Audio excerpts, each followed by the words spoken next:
Hello, my name is Matthew, and I read The Adventure of the Empty House by Sir Arthur Conan Doyle. This is a part of my read along series and book club with Steve Donahue. We're reading murder mysteries in the month of March, and we're reading all of the Sherlock Holmes short stories. And it turns out that Sherlock isn't dead. Big surprise. There's more stories to come. This is Sherlock's return. So Watson has a lot of explaining to do, and Sir Arthur Conan Doyle has a lot of backtracking to do. And I couldn't help just keep thinking about this singular moment in all the stories of Sherlock where he dies and then comes back again. And the story that I always hear, the lore, because I haven't spent time researching it, is that Sir Arthur Conan Doyle got so sick of writing this character that he just wanted to kill him off. And he was a hugely popular character, and so when that story came out, it created public outrage and such a fervor and clamor that Sir Arthur Conan Doyle was forced back um, into writing these stories. Maybe that the publishers offered him um, sufficient compensation or something of that sort. And the more that I think about it, and now that I'm reading the stories, I'm unsure if that was really the case. At least how that explanation translates into the stories that we got, because um, the the story of Sherlock's death was, at least upon my last rereading, so poorly executed, so ineffective, and so much misjudged. Uh, it was poorly executed because the um, story led us to believe that in one short story there was a supervillain that Sherlock has known about this whole time that we've never heard about, who is his intellectual superior, and when they finally have a major confrontation, Sherlock dies. And there's very little payoff. We don't know this character. We don't have any of that, any of the benefit of build up or tension leading up to two major figures coming together. It's ineffective because it doesn't make sense if you want to kill off a character, you want to kill off, you're the writer and you want to kill off Sherlock. It doesn't really make sense as the author who wants to make an end of these stories. It doesn't make sense to kill Sherlock. So Arthur Conan Doyle has made 2 points extremely clear. One is that these stories are not chronological. We're not just following along on each one of Sherlock's adventures. It's pointed out to us that we are bouncing around, and that goes hand in hand with the second point, which is Watson is selecting a chosen few of the most notable cases that go out of chronological order. And so there's many, many more cases to be told. And so the fact that Sherlock dies in this world where Watson is writing these stories isn't necessarily the end of Sherlock cases. In this world, we know that there's many, many Sherlock cases to be told. And if you really did want to kill off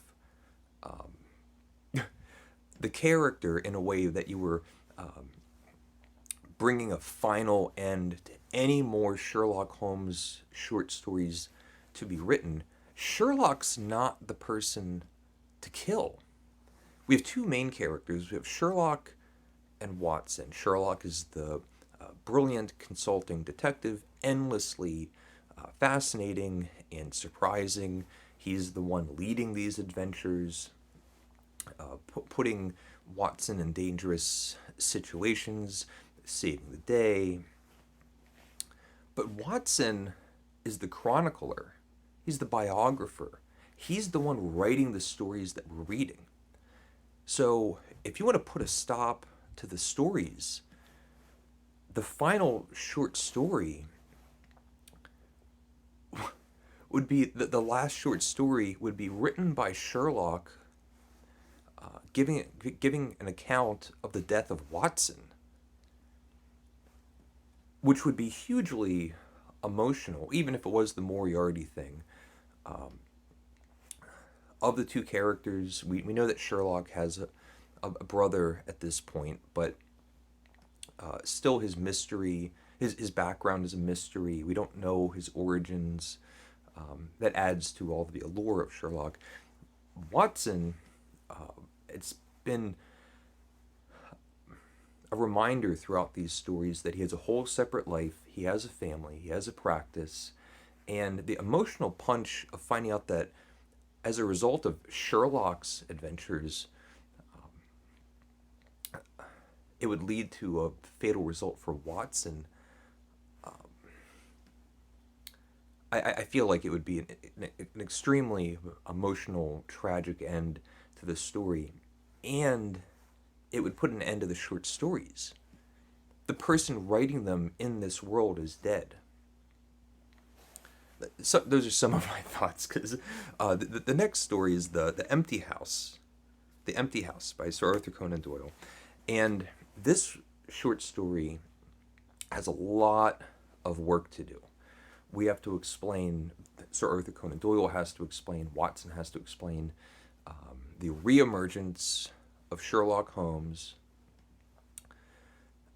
Give us some explanation of what happened. We're also having a new case. We also have Watson's reaction to Sherlock not being dead. All of those things. And the short story just exponentially gets better and more satisfying the farther into the story you go. At the beginning, it still feels dry and unemotional, or emotionally detached. We get a hint. Of course, we're reading it, so it's a Sherlock Holmes short story. So some of the surprising punch is already missing. We're told there's going to be a reveal, and then Watson immediately goes into this case about someone who's fairly wealthy and who's a gambler, goes off to gambling halls and plays cards, loses money, but it's insignificant. He's wealthy enough to pay it, makes some money.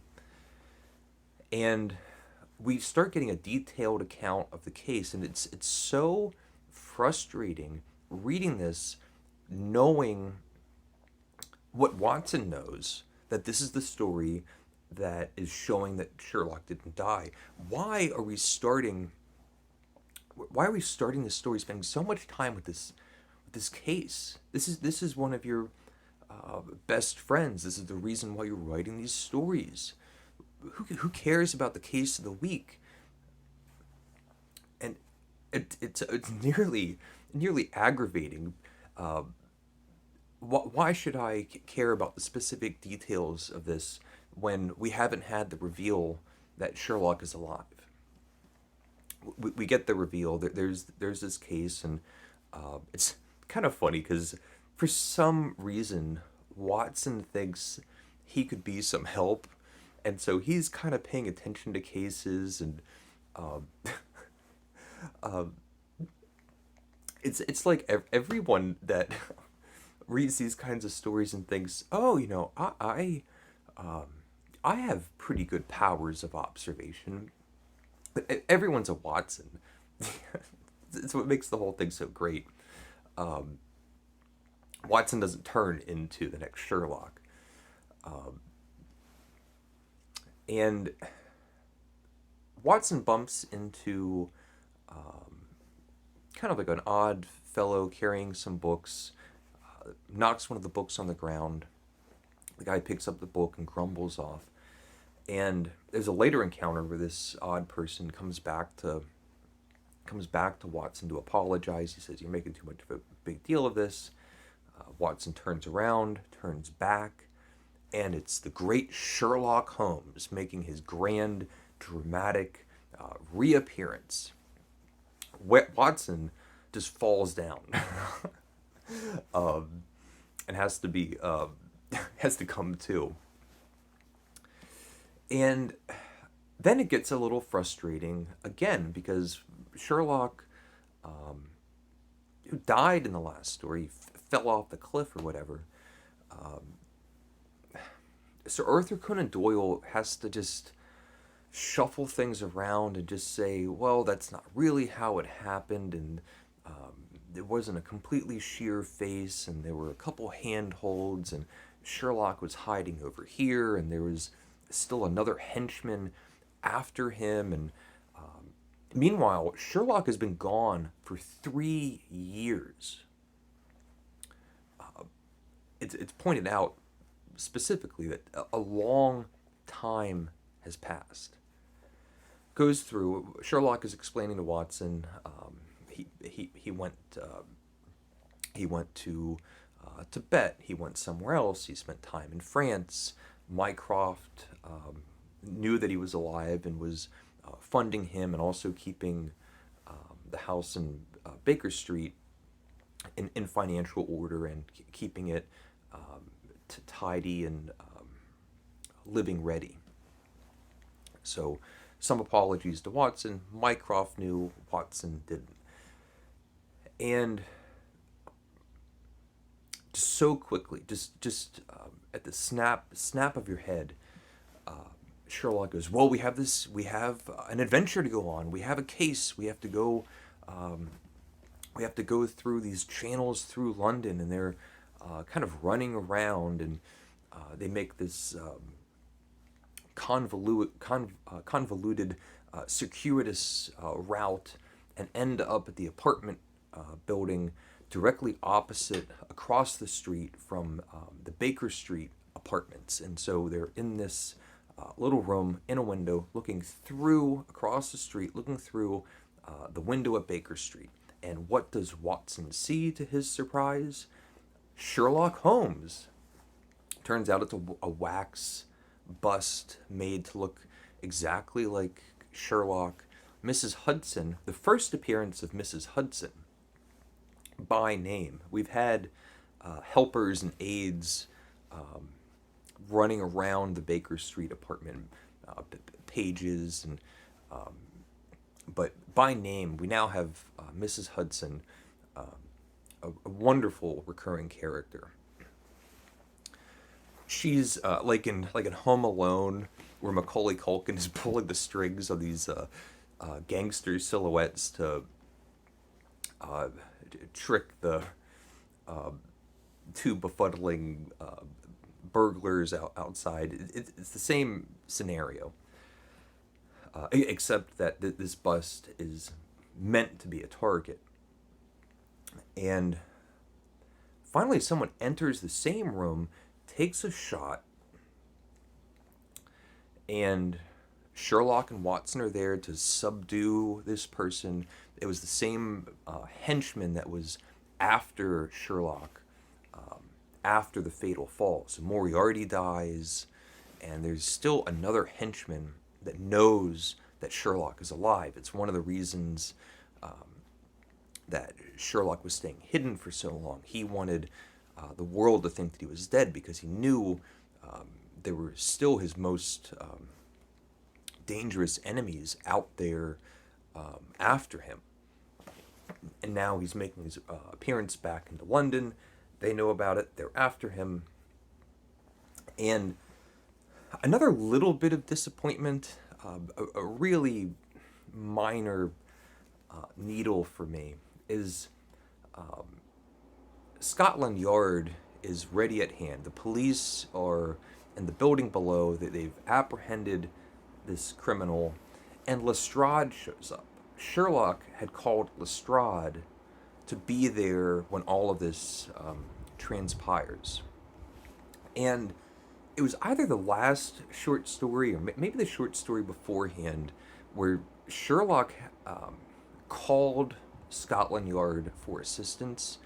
And it stuck with me because Sherlock asked for a different person. And it just, I really wish if there was one little tiny thing that I could just imprint my own hand on. I love the idea that Lestrade would be a recurring character as a Scotland Yard inspector reaching out for aid from Sherlock, who considers him an imbecile. But anytime that Sherlock needed help from Scotland Yard, he would always ask for a different person. Instead, that's my fantasy world. But instead, he gets Lestrade. And at this point, we're starting to get back into the story. Some of these aggravations and overthinking about silly, fictional, fanciful plots and how there's inconsistencies and all the nitpicking that you can do because something isn't perfect. All that, it starts washing away because we are still back in the case. It seems strange at the beginning that we're still having a case of the week at such a pivotal, monumental moment. But we're in a case of the week, and we get this great, just satisfying conclusion because these two parallel things that are going on. I guess they're not parallel because they converge. The person that took a shot at the wax dummy of Sherlock, which is proven through the action that was taken, being across the street, taking a shot through an open window, and hitting this wax dummy, it mirrors the case of the week of this gambler who was